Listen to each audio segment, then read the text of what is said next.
Making a story-rich game with AI is trickier than I imagined, because there's lots of cutscenes to make, lots of story, and generally trying to make decisions matter. So this is Devlog, I believe, number 17, and we are plowing through making the story for the game. Now, I have run into a few difficulties when making the story. So, for reference, my workflow when making the story is this.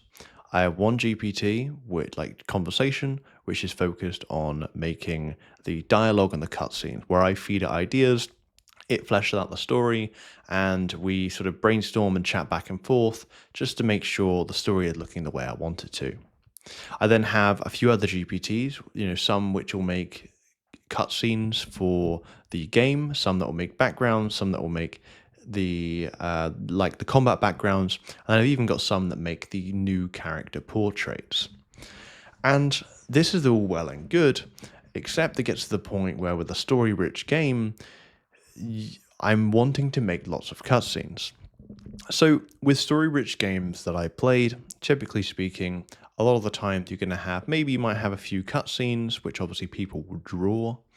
You might have some dialogues where you've got portraits of characters either side and a background that's there and text at the bottom, or you just simply have text in the middle that goes.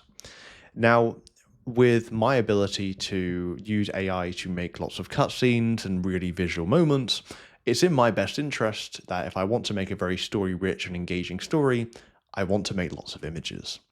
And that then comes at a cost where when you're making lots of different aspects of story, you want to have lots of different cutscene images.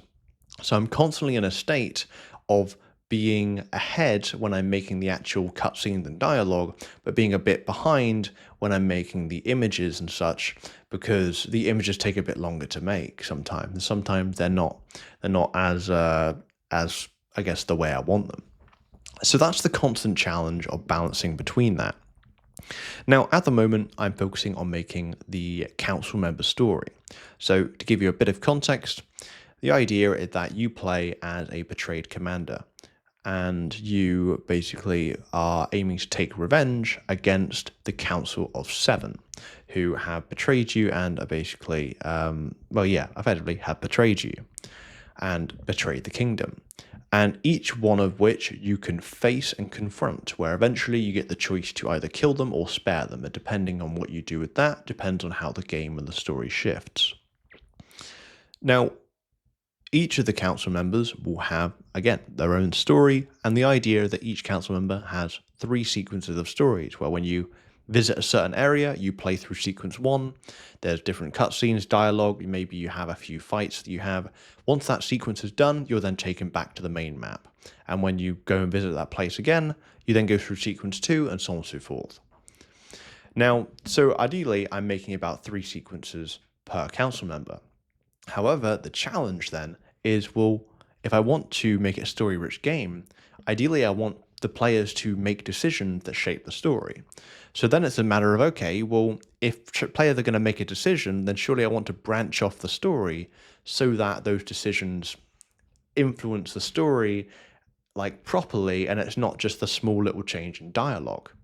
So all of a sudden, I'm then having to, like for example, for one council member, like I'll go through sequence 1, and I'll make that once.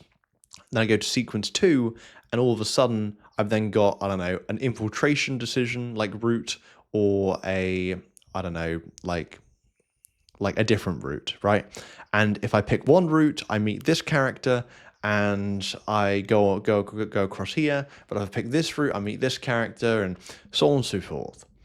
So it is that mix of trying to keep the game story rich, trying to keep it interesting, decisions matter, but then it's understanding, well, how much content do I want to make? How much in-depth, or how in-depth do we want this to make?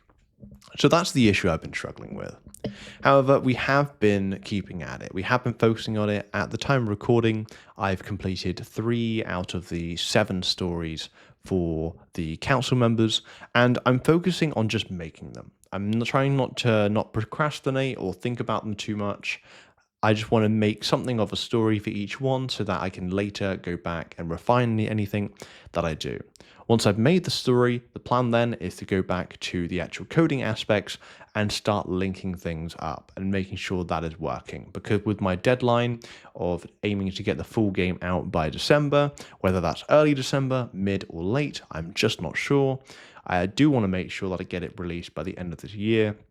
So there is not a lot of time, in my opinion, but I'm trying to do the best I can to move towards it. So that's pretty much the update so far. Let me know your thoughts on, I guess, just how things are progressing. I do have the link to my game demo at the moment, which at the moment, honestly speaking, is a little bit rough. I had to give it a bit of a rush to get it out, in time for the Steam Fest. But if you do want to play it, you can install the demo.